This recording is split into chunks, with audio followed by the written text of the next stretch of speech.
What's going on, Dolphins? It is your boy Dillon, and just got some minor day 2 of training camp updates for you. Look, I'm gonna keep it real. I'm not really gonna talk a whole lot about the practice stuff, if I'm being honest. If there's something really worth talking about. But what happens in training camp practices, I've said this before, I really don't care about it, because whether it's good or bad, it doesn't really necessarily mean shit for how the season's gonna go. So, there are some things that I find to be important. The Dolphins made some roster moves today, so stuff like that to me is important. Injuries, if any injuries happen, but I don't care about I'm not going to be giving you, Tua threw a fucking whatever crosser to Waddle and he took it I'm not going to really tell you about fucking Javon Holland got an interception, blah, blah, blah.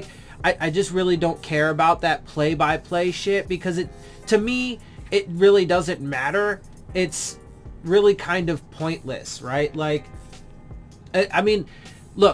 For the players, it's absolutely essential, right? And it's reps, it's whatever, but that doesn't do anything for us, right?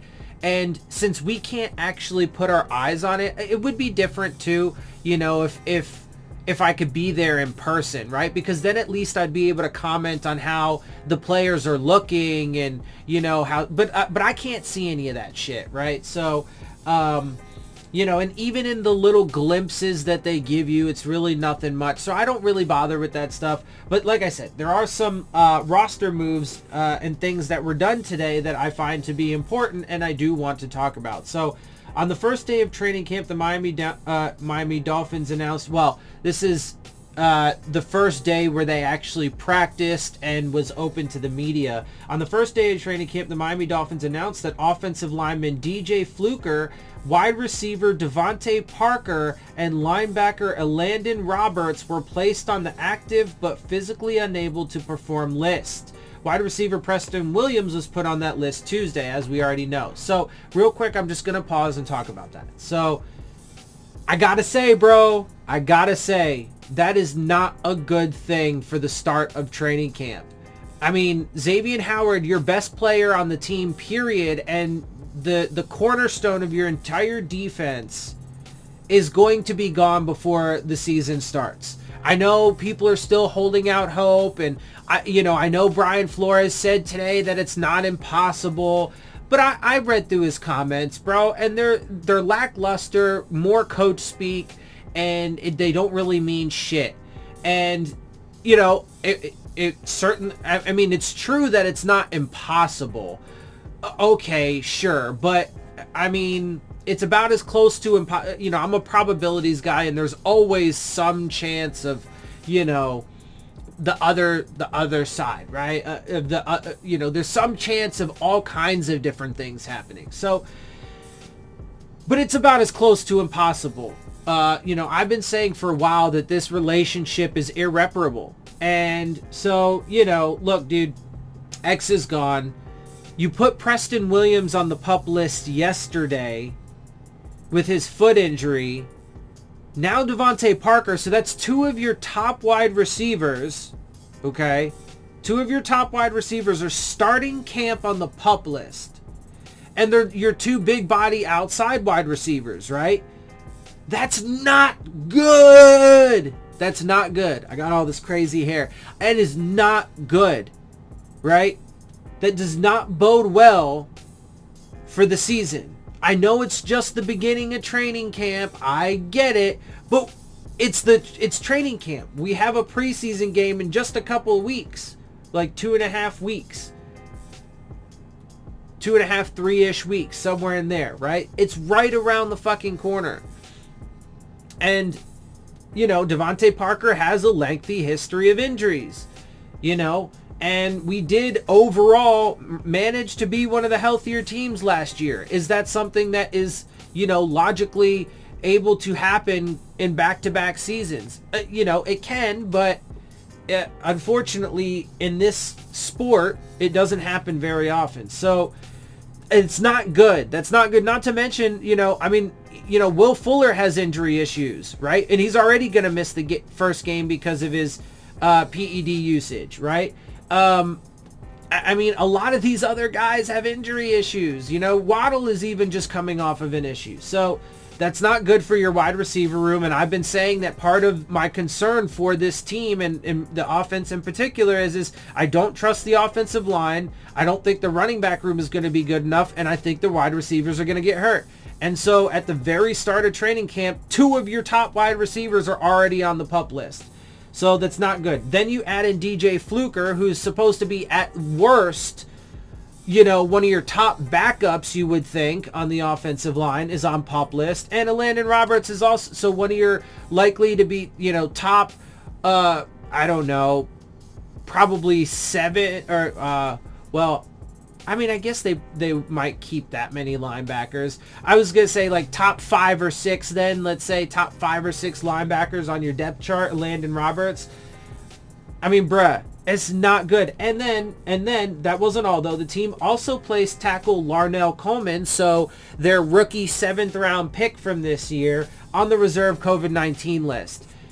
Now, there was another team, I can't remember who it was from the headline, but another team also put some players on the COVID list. I'm telling you, COVID is going to impact this season. If people think that this season is going to be, COVID-free, you are sadly mistaken. And I promise you, it's not going to be just unvaccinated players or whatever that get it. Mark my words, there will be people who are players or whoever, that coaches that are fully vaccinated and will still get it and, potentially sick, etc., etc., etc., etc., etc., right? Because there's worst case scenario from COVID is obviously death. So, any range of things within there could happen, especially as this thing continues to mutate, and, with the new variants that are even past the Delta and the Lambda variants or whatever that we have now, the variants of the future. So beware of that. But so, and it already has affected the Dolphins, right? So they put one of their, rookie offensive linemen on the list.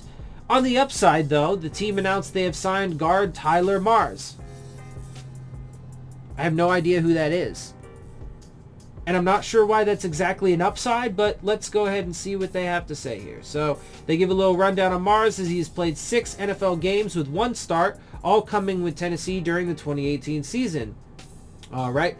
He has spent time on practice squads for Carolina in 2019, Tennessee in 2016 to 2018, and the LA Chargers in 2017, and also spent time on the Chargers active roster in 2017. So this is another of a super long, lengthy list of perennial practice squatters or, other teams' cast-offs or waiver wire guys that are constantly churning in and off of this roster. And I've talked about that, plenty of times over the past few years as one of their problems, just general, philosophical problems and, player evaluation, development problems, etc., etc. Anyway, the Miami Dolphins will host 14 training camp practices that are open to the public. Yay. Yeah, so that's really all that came from that. And that's honestly really all the news from training camp. I mean, there is more. There's, there are reports about Howard trade market heats up. Actually, though, there is one thing that I wanted to mention, because there was, let me find it really fast. Okay, so there's an article put out by Complex Sports. It just happened to be in my Bleacher Report stream, but they put up a possible trade scenario with the Texans, where the Texans get quarterback Tua Tagovailoa, cornerback Xavier Howard, 2020 first round or 2022 first round pick, the 49ers pick that we have. That means we wouldn't have a first round pick in 2022 because we already gave our first round pick up to the Eagles and kept the 49ers. So we wouldn't have one there. and then a 2023 first round pick as well.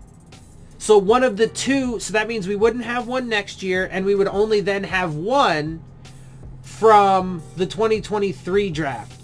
And all we get back is Deshaun Watson.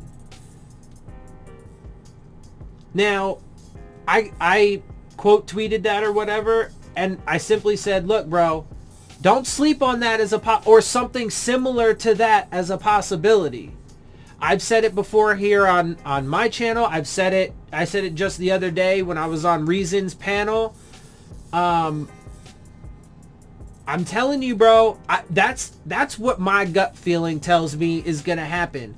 I think because it just makes sense for a lot of reasons. Xavier Howard is a Houston native. They're both disgruntled players, him and Deshaun Watson, that would get out, and it would be, basically a swapping of contracts, although Deshaun Watson's contract is bigger. But by getting rid of Xavier Howard and Tua Tagovailoa, you can free up the cap space necessary at least to handle it for this year.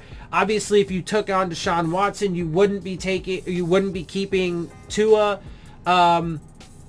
They have a working relationship, those front offices, and obviously have done deals recently.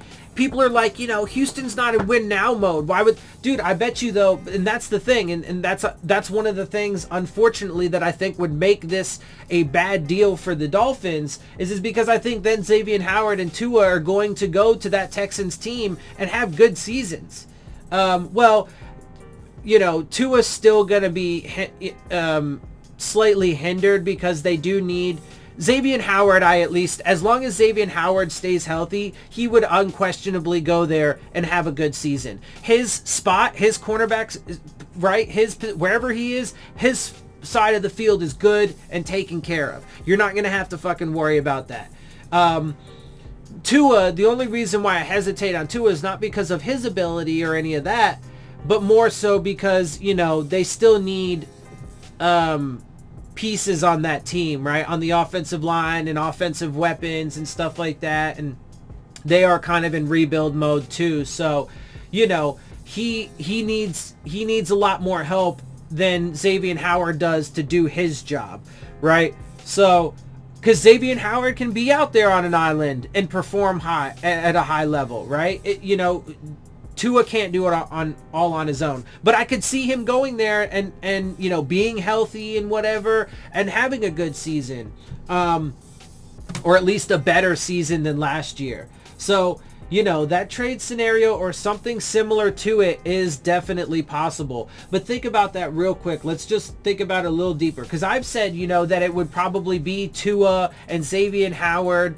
But, you would think that Xavier Howard would probably net you an overall value a first-round pick. The reason why I say overall value, because if it was a player and a second-round pick, whatever, overall value, at least a first-round pick is Xavier Howard's value, right? Then Tua was the 5th overall pick. So then that means you're giving up roughly 4 first-round picks worth of value, and I mean, a lot of people have said that's roughly what the value is. So, but if they did that, then you're giving up on Tua, your 2020 first-round pick. You're giving away your top, which is, you don't really have much of a choice anymore at this point, but you're losing Xavier Howard. Then you give up your only first-round pick from next year, and then one of your 2023, man. I think that would be such a terrible deal for the Dolphins, especially because then I don't think Deshaun Watson is going to be the game changer for this team. I don't trust the offensive line or the running back room and as a whole, and I don't think the wide receivers are going to stay healthy, and I absolutely think and believe that this defense is going to regress, and pretty significantly now that Xavier Howard's not going to be there. So, I think it's going to be a long season for Dolphins fans. I think it's going to be a rough season for Dolphins fans. As usual, I will always say, because it's the truth and this is how I feel, I hope that I'm wrong, but I'm not going to, I'm not the kind of person that can fool myself into just believing it because I want it, and I'm not going to lie to everybody else either. So my true evaluation is that this is going to be a long, rough season, and it's not going to be pretty for the Dolphins or Dolphins fans. And you know my predictions. I don't think they're going to win many games, and I think Brian Flores and Chris Greer are going to be out of here at the end of the season. So, and we're going to be hitting the reset button yet again. So, hope they prove me wrong, but we shall see, and things are only going to heat up from here. So, alright guys, with that, I'm going to get out of here. I hope you appreciate my perspective. If you do, make sure you hit the subscribe button, make sure you hit the like button, make sure you hit the bell if you want to get the alerts. Share my channel and videos with your friends and family. Leave your questions, comments, and concerns down in the comments section. Of course, as always, follow me on Twitter at Dillon Tartaro. And with that, I am out. See y'all soon. Fins up.